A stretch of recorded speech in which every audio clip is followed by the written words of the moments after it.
So we've heard the rumors over the last couple weeks, but now we've got the information to know what's true. Big changes to one of the top travel credit cards could be the first domino in a line of other changes to happen in the next few months. Hey travelers, today we're talking about some of the recent changes to the Platinum Card from American Express. There have been talks about changes over the last few weeks, but now Amex has announced its updates to the card. Travel credit cards are one of the key elements in traveling for free, and there's no more expensive premium travel credit card than the Platinum Card from American Express. Is the Platinum Card still worth applying for in 2021, or is it a card you should consider canceling if you already have it? Make sure you stick around until the end where I share some possible alternative cards you should be considering if the Platinum Card is not for you. Those of you who are new, my name is Guy, and on this channel, we give you the tools and techniques you need to plan your dream vacation on any budget. If that sounds interesting to you, make sure you subscribe below so you don't miss any of our latest videos. Okay, let's hop in.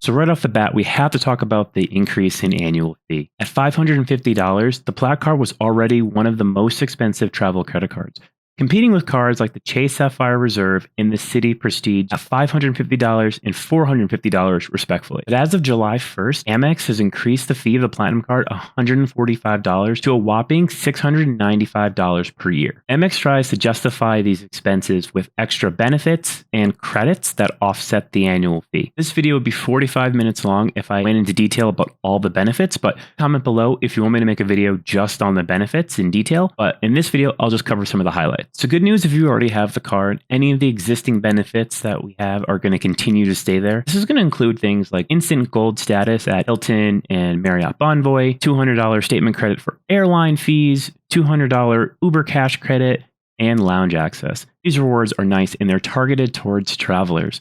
For example, I like the things like instant gold elite status at Marriott and Hilton properties, because if I don't stay at a Hilton often, but I do find a good deal or a good reward or some place that I want to visit, I instantly have status and that feels nice. Things like the statement airline credit, I don't get to use a lot because I either have status and don't end up paying a lot of those things. The credits are only going to be good for things like check bags or purchases that you make on the flight. I don't typically get to use either of those. But I have found that it's pretty good if you're able to buy like a gift card or something and then use the gift card for points.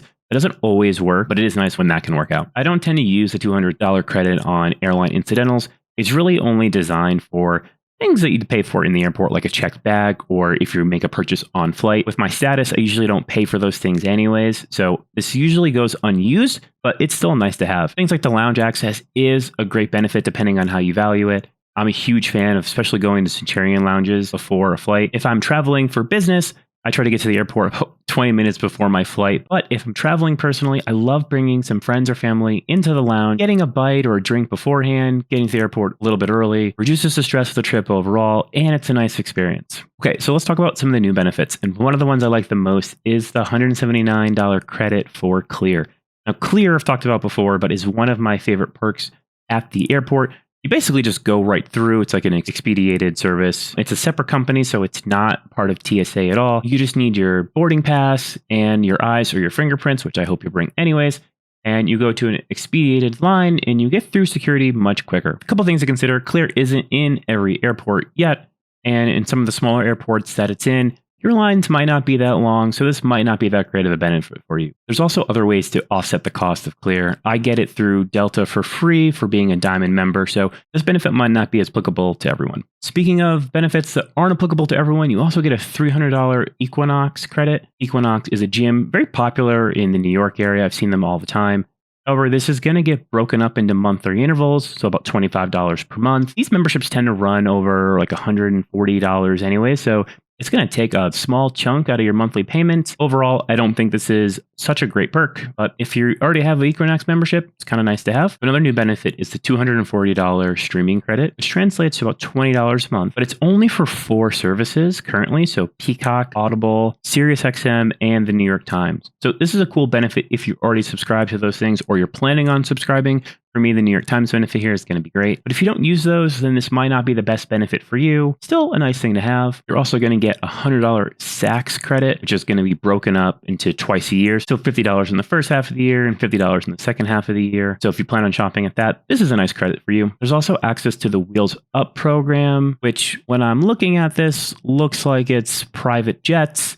Not something that I do all the time anyways, so this is not a benefit I'm going to be using personally, so I won't spend a lot of time talking about it. And of course, you're also going to get all the benefits of having an Amex card, right? So purchase protections, travel insurances, cell phone protection, and things like that, which are really nice to have overall. Another benefit is the $200 Uber credit. This is also going to get broken up monthly. So this can be used for both Uber Eats and for Ubering. This is good. I think a lot of the times when you're looking at Uber Eats, the prices in some restaurants are pretty comparable. You can get a lot of the benefit too if you order on Uber Eats and then go pick it up. So if this is something that you do anyways, this is a nice credit to have, and it's good that Amex is offering about the sign-up bonus. And this bonus is huge at 100,000 member reward points. You get this for spending $6,000 in the first 6 months, so a little bit more than you had to previously for this bonus. It's going to be applicable to new members who are signing up, so something to consider there. They're also offering additional 10x points in 2 categories for the first 6 months, those being restaurants and shop small. So anytime you see that Amex sign that says this is a small business, I think that's what's going to be applicable here. Again, you're going to get up to 10x points on those 2 categories for the first $250K spend. So this is a total benefit of 250,000 points you could add on, for a total combined new offer of 350K member reward point. Now, I don't think many people are going to hit that full second threshold, which is fine.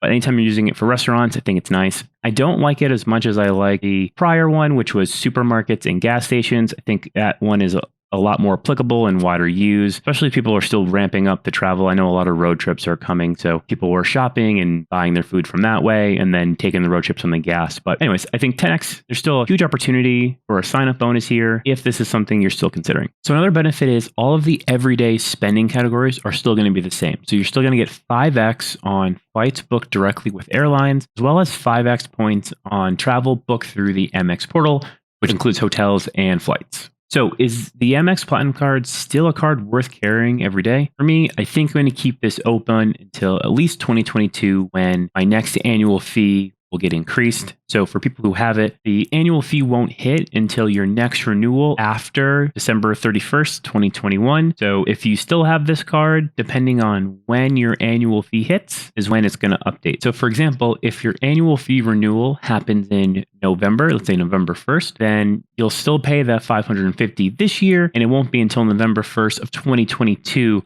that you'll be subject to the new fee. So depending on when you got it, you still have a bit of time. You basically get to try out all of these new benefits and go from there. Okay, so overall, should you get this card in 2021? I think that's going to depend on your travel preferences. This card is clearly targeted for the road warrior traveler, folks who are on the road and want to take full advantage of things like lounge access and getting through security quickly.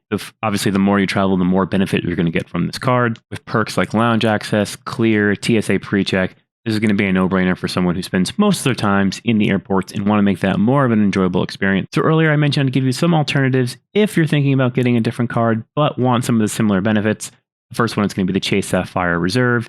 This comes in at only a $550 annual fee, but you're going to still get access to things like travel credits, lounge access, purchase protections, and cell phone protections as well. So you're going to get a lot of similar features as you would on the Platinum Card, but only at a lower annual fee. So if you want to stick in the Amex family and get as close to the Platinum Card as possible, well, you should consider the business version of this. The Business Platinum Card is going to have a lot of the same perks, including lounge access, travel credits, purchase protections, but it's only going to come at a $595 annual fee. So for anyone that has an EIN or knows how to apply for business credit cards, something to keep in mind to consider. So overall, I'm going to keep an open mind, try out the benefits for a while, and make a decision down the road. But let me know in the comments. For those folks who have the card, are you planning on canceling it? And for those who don't have it, are you interested in picking it up? And if you are thinking about picking up the card, there's a link in the description below. If you use my link and you get approved, then I'll get a small commission at no extra cost to you. This helps the channel out, and so I'd super appreciate it. Okay, travelers, until next time, peace.